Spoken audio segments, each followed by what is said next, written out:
मित्रों, महाभारत के सबसे मशहूर पात्र शकुनी को तो आप सभी लोग जानते ही होंगे। आमतौर पर यह माना जाता है कि शकुनी कौरवों के शुभ चिंतक थे और दुर्योधन बिना शकुनी मामा की सलाह के कोई भी कार्य नहीं करता था। परंतु क्या आपको पता है कि असलियत में मामा शकुनी कौरवों का सर्वनाश करना चाहता था? जानने के लिए बने रहिए मेरे साथ इस वीडियो के अंत तक। नमस्कार। ज्यादातर सभी लोगों को महाभारत की प्रत्येक घटना और किरदार के बारे में पता है, परंतु इस महाकाव्य में इतनी परतें हैं कि खोजने पर एक कहानी के अंदर कई सारी कहानियां छुपी हुई मिल जाती हैं। ऐसे ही अक्सर कोई व्यक्ति सतही तौर पर महाभारत को देखता या पढ़ता है तो उसे लगेगा कि शकुनी कौरवों का सबसे बड़ा शुभ चिंतक है और वह महाभारत के युद्ध में पांडवों पर कौरवों की विजय चाहता है। परंतु जब आप इस विषय पर गहन रूप से अनुसंधान करेंगे कि दरअसल स्थिति इसके बिल्कुल विपरीत है। असलियत में मामा शकुनी कौरवों का सर्वनाश चाहता था। आइए जानते हैं इसके पीछे की कथा। मामा शकुनी दुर्योधन की मां गांधारी के छोटे भाई थे। उनका जन्म उस समय 16 महाजनपदों में से एक गांधार में हुआ था, जिसे आज के समय में उत्तरी अफगानिस्तान कहा जाता है। इतिहास में इसके कुछ अन्य नाम कंधार या कंदहार भी सुनने को मिलता है। शकुनी के पिता का नाम राजा सुबाल और माता का नाम सुधर्मा था। कहा जाता है राजा सुबाल के 100 पुत्र थे और एक पुत्री थी और शकुनी उनका 100वां पुत्र था, इसलिए उसे सौबाला भी कहा जाता है। बताया जाता है कि गांधार उस समय हस्तिनापुर के मुकाबले छोटा और कमजोर राज्य था और उस समय गांधारी का नाम सबसे सुंदर राजकुमारियों में आता था। जब इसके बारे में भीष्म पितामह को पता चला तो उन्होंने अपनी सेना के साथ गांधार पर चढ़ाई कर दी और गांधारी के सम्मुख विवाह का प्रस्ताव पेश किया। परंतु भीष्म ने यह शर्त रखी कि गांधारी का विवाह धृतराष्ट्र के साथ होगा। गांधारी ने तो यह प्रस्ताव स्वीकार कर लिया, लेकिन जब यह बात राजा सुबाल और शकुनी को पता चली तो उन्होंने इस बात का विरोध किया कि धृतराष्ट्र अंधे हैं और एक अंधे से हम अपनी पुत्री या बहन का विवाह नहीं कर सकते। बाद में स्थिति कुछ ऐसी बनी कि गांधारी का विवाह धृतराष्ट्र के साथ हो गया। गांधारी के बारे में यह कहा जाता है कि गांधारी की कुंडली में एक दोष था और उस दोष के अनुसार गांधारी का केवल दूसरा पति ही बचेगा। गांधारी जिस किसी से भी अपना पहला विवाह करेगी वह मृत्यु को प्राप्त हो जाएगा। इसलिए गांधारी का पहला विवाह एक बकरी के साथ करा दिया गया, जिसकी कुछ समय पश्चात मृत्यु हो गई। जब धृतराष्ट्र को यह बात पता चली कि गांधारी का पहले भी विवाह हो चुका है तो वे क्रोध के मारे आग बबूला हो गए और वे कहने लगे कि राजा सुबाल ने उनके साथ धोखा किया है। इस धोखे का बदला लेने के लिए धृतराष्ट्र ने राजा सुबाल और उनके सभी पुत्रों को कारावास में डलवा दिया।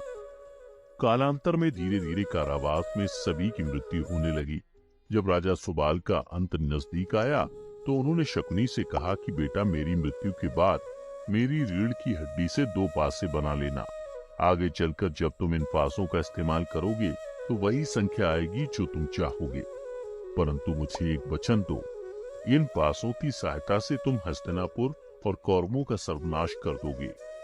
राजा सुबाल की प्राणवायु निकलने से पहले शकुनी ने उन्हें यह वचन दे दिया।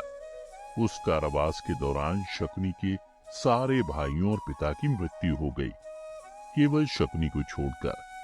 शकुनी की विलक्षण बुद्धि के कारण ही राजा सुबाल अपने सभी पुत्रों में शकुनी को सबसे अधिक प्रेम करते थे।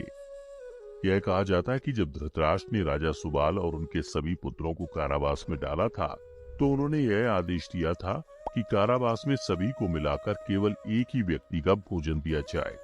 केवल एक व्यक्ति के भोजन से भला सभी का पेट कैसे भरता? यह पूरे परिवार को भूखे मार देने की साजिश थी। राजा सुबाल ने यह निर्णय लिया कि यह भोजन केवल उनके सबसे छोटे पुत्र को ही दिया जाए, ताकि उनके परिवार में से कोई तो जीवित बच सके। एक एक करके सुबाल के सभी पुत्र मरने लगे। सब लोग अपने हिस्से का चावल शकुनी को दे देते थे ताकि वह जीवित रहकर कौरवों का नाश कर सके। सुबाल ने अपने सबसे छोटे बेटे शकुनी को प्रतिशोध के लिए तैयार किया। मृत्यु से पहले सुबाल ने धृतराष्ट्र से शकुनी को छोड़ने की विनती की, जो धृतराष्ट्र ने मान ली थी। शकुनी ने अपनी आंखों के सामने अपने परिवार का अंत होते हुए देखा और अंत में शकुनी जिंदा बच गए।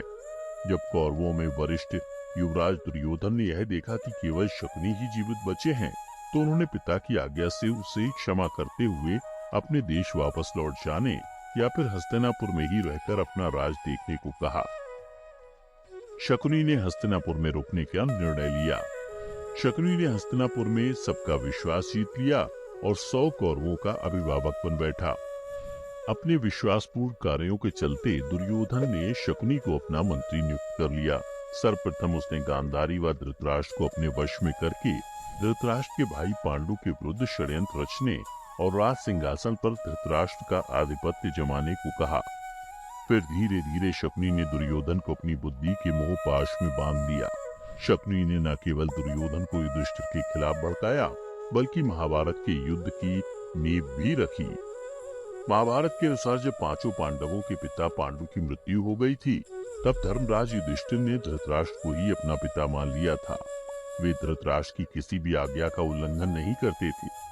इसीलिए तो कालांतर में जब शकुनी ने दुर्योधन के साथ मिलकर एक षड्यंत्र रचा, जिसमें 5 पांडवों को बुलाकर जुआ खिलाना था, उसमें धृतराष्ट्र का सहारा लिया गया। धृतराष्ट्र ने युधिष्ठिर को इंद्रप्रस्थ एक आदेश भेजा और 5 पांडवों को हस्तिनापुर आकर जुआ खेलने को कहा। जुए के लिए बड़ी सी पंडाल सजाई गई। युधिष्ठिर धृतराष्ट्र के आदेश का पालन करते हुए हस्तिनापुर पहुंचे और अन्य 4 पांडव अपने ज्येष्ठ भ्राता युधिष्ठिर के आदेश का पालन करते हुए। खेल शुरू हुआ, परंतु शुरू में ही खेल के नियम में बदलाव कर दिया गया कि पासा मामा शकुनी ही फेंकेंगे। पांडवों ने इसका विरोध किया, परंतु जब शकुनी ने धृतराष्ट्र का सहारा लेकर यह बात कहलवाई, वो सारे पांडव उनकी आज्ञा की अवहेलना नहीं कर सकते थे, इसलिए वे मान गए। फिर खेल शुरू हुआ और धीरे धीरे करके पांडव अपना सब कुछ हार गए।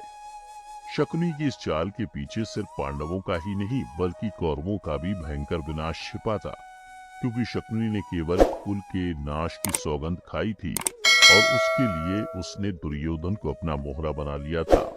शकुनी हर समय बस मौकों की तलाश में रहता था, जिसके चलते कौरव और पांडवों में भयंकर युद्ध छिड़े और कौरव मारे जाएं। इसीलिए तो जब युधिष्ठिर हस्तिनापुर का युवराज घोषित हुए, तब शकुनी ने ही लाक्षागृह का षड्यंत्र रचा और सभी पांडवों को वारणावत में जिंदा जलाकर मार डालने का प्रयत्न किया। शकुनी किसी भी तरह दुर्योधन को हस्तिनापुर का राजा बनते देखना चाहता था, ताकि उसका दुर्योधन पर मानसिक आधिपत्य रहे और वह इस मूर्ख दुर्योधन की सहायता से भीष्म और कुरुकुल का विनाश कर सके।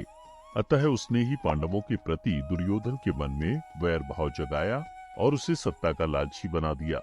शकुनी के कारण ही महाराज धृतराष्ट्र की ओर से पांडवों व कौरवों में होने वाले विभाजन के बाद पांडवों को एक बंजर क्षेत्र सौंपा गया था, लेकिन पांडवों ने अपनी मेहनत से उसे इंद्रप्रस्थ में बदल दिया। शकुनी ने दुर्योधन के क्रोध और मूर्खता का सहारा लिया और उससे द्रौपदी द्वारा मजाक उड़ाए जाने का बदला लेने को कहा। इसी अपमान का बदला लेने के नाम पर उसने चौसर के खेल का षड्यंत्र रचा और धीरे धीरे करके पांडवों का सब कुछ दांव पर लगवा दिया। अंत में शकुनी ने ही द्रौपदी को दांव पर लगवाने की साजिश रची थी और बाद में उनका चीरहरण करवाया था। कालांतर में इन्हीं सब षड्यंत्रों के कारण महाभारत का युद्ध हुआ। इस युद्ध में शकुनी ने दुर्योधन का साथ दिया और दुर्योधन को मूर्खता भरी सलाह देकर उसने कौरवों का सर्वनाश करवा दिया। क्योंकि पांडवों ने भी शकुनी को कष्ट दिए थे, इसलिए वह उन्हें भी अपना वैरी मानता था। वह हमेशा से बस हस्तिनापुर का संपूर्ण विनाश चाहता था। अंत में युद्ध के दौरान सहदेव ने शकुनी और उसके पुत्र दोनों का वध कर दिया था। तो दोस्तों, आज की इस वीडियो में बस इतना ही। इसे यहीं पर